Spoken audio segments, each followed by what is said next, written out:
Quel est le meilleur moyen pour un homme d'être un homme attirant, un homme attractif, qui plaît vraiment aux femmes de par son énergie, etc. Et qui du coup peut avoir beaucoup plus de facilité lors de ses dates? Eh bien, sachez qu'il n'y a pas 50 000 solutions et que la réponse va en surprendre peut-être plus d'un ou pas du tout. On la connaît généralement, mais le meilleur moyen pour arriver à être quelqu'un d'attirant, c'est tout simplement de rester soi-même.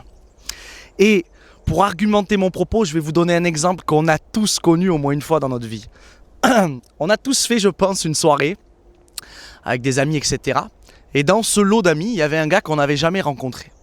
On le rencontre pour la première fois et on se rend compte que ce mec ramène tout le temps tout à lui. Dès qu'on discute d'un sujet, il donne son avis, il ramène un truc qu'il a fait, mais moi j'ai fait ci, j'ai peut-être fait mieux, j'ai patati, patata. Et je pense qu'on a tous connu cette sensation-là, où le mec parle tout le temps de lui, il ramène tout le temps à lui, il ne s'intéresse pas aux autres en plus, il ramène tout le temps à lui, etc. Et on a tous connu cette sensation où au fond, il y a comme un malaise et on se dit, mais le mec est lourd de ouf en fait. Le mec est ultra lourd. Et qu'est-ce qui se passe dans ce genre de situation? On n'a pas envie d'aller plus loin dans la connexion avec ce gars. On n'a pas envie. On a juste envie qu'il nous laisse tranquille. Vas-y, on fait notre soirée, là, on discute entre nous. Là, t'as tout fait, t'as fait... Ok, c'est bon, basta. Qu'est-ce qui se passe alors, en fait, en réalité, chez ce mec-là, quand il est constamment en train de ramener tout à lui, constamment? Il est en train de jouer un rôle. Il est en recherche d'attention, en recherche de validation auprès de ses pairs dans le groupe. Et donc, le meilleur moyen qu'il a, c'est de constamment ramener à lui. Ramener la communication, l'énergie, les validations, les appréciations, le partage, etc. Tout le temps, il ramène tout à lui. Le problème, c'est qu'il y a un déséquilibre sur l'échange d'énergie.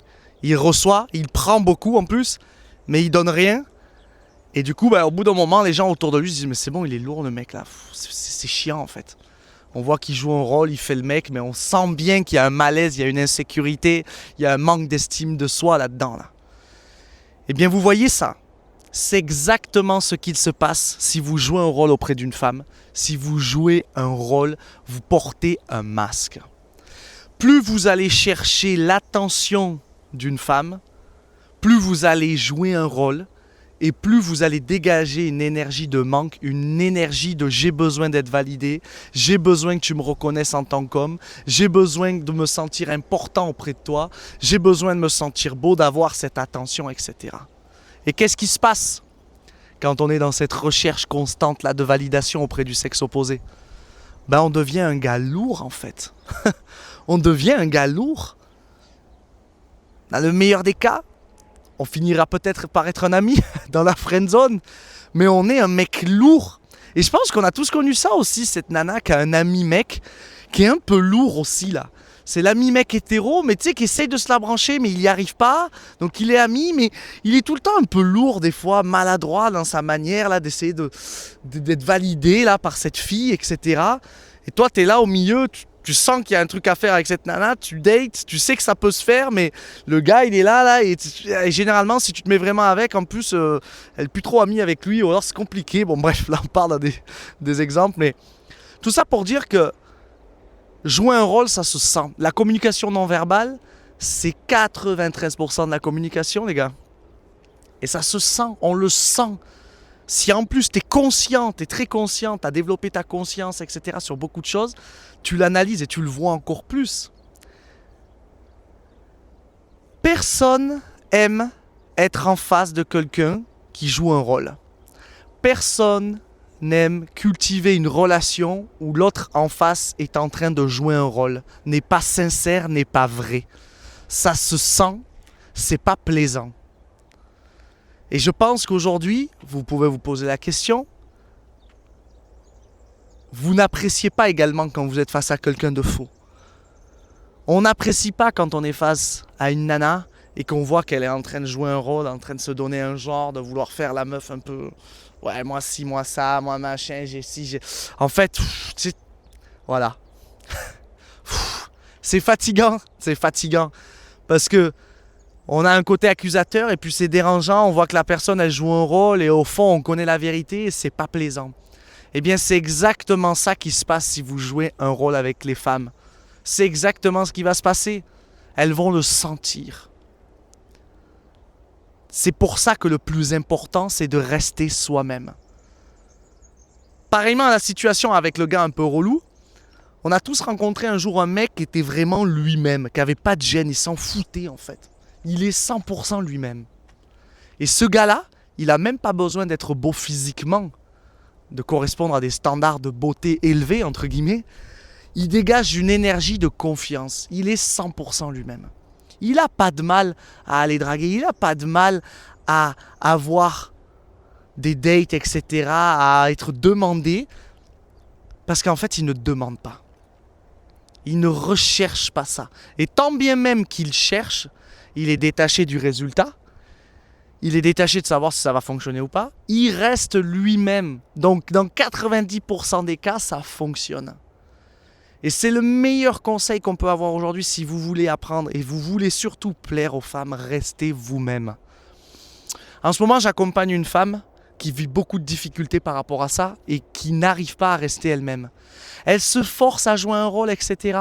Mais elle ne se rend pas compte qu'elle attire des hommes qui jouent un rôle aussi avec elle. Et donc forcément, qu'est-ce qui se passe? À un moment donné, on découvre la mascarade. Et ça part en cacahuète, ça part en embrouille, on n'est plus alignés, on se rend compte que l'autre il a menti, etc. Mais nous aussi on a menti.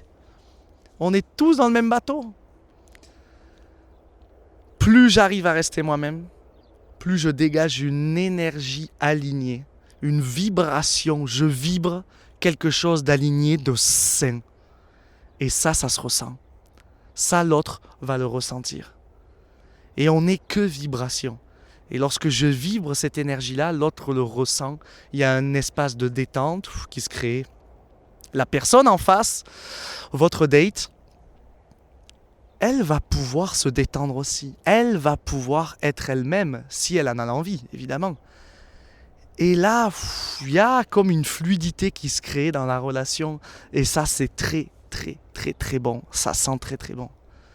Mais il se peut aussi que lorsqu'on en arrive à rester soi-même, eh bien ça passe pas, le courant passe pas avec la personne en face. Et tant mieux. Tant mieux, parce que ça veut dire que dès le départ, ça n'aurait pas marché. Alors imaginez si en plus vous vous êtes permis, vous vous imposez de jouer un rôle et que l'autre aussi, une catastrophe.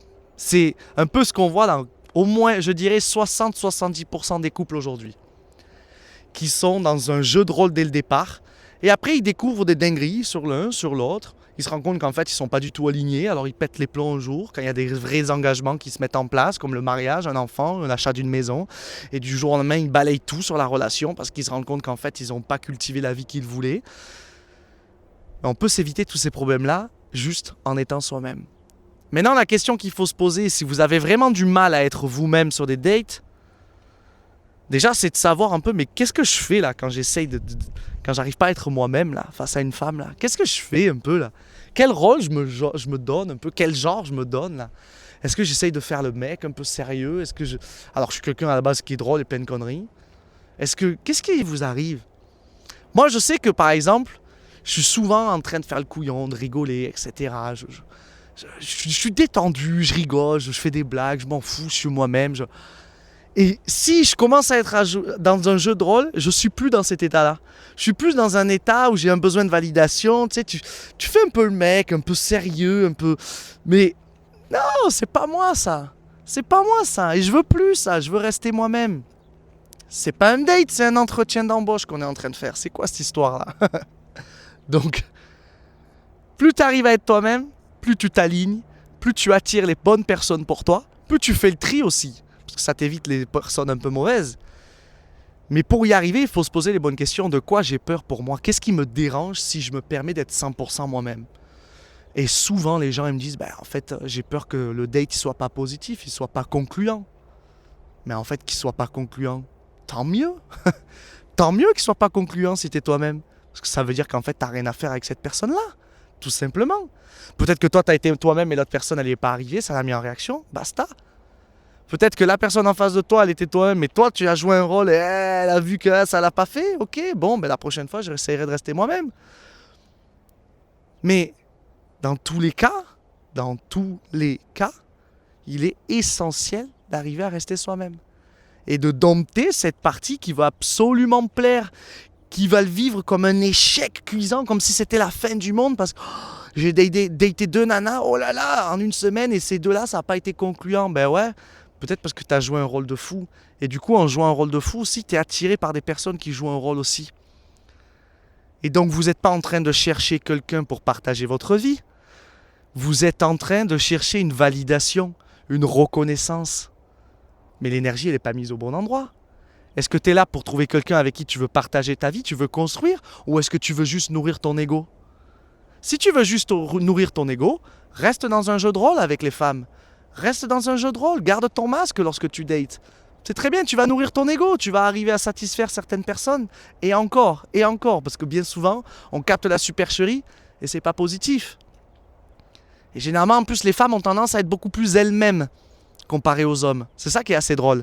Elles peuvent être un peu timides, on a le droit d'être timide, un peu coincé. Des fois, on peut arriver et se dire « Ah ouais, là, je sens que je suis un peu en train de forcer, de faire le mec. Bon, je me réaligne là.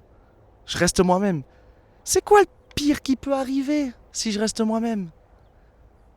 Que la personne ne me contacte pas again, me recontacte pas, qu'il n'y ait pas un deuxième date, mais tant mieux, ça veut dire qu'on n'était pas sur la même longueur d'onde.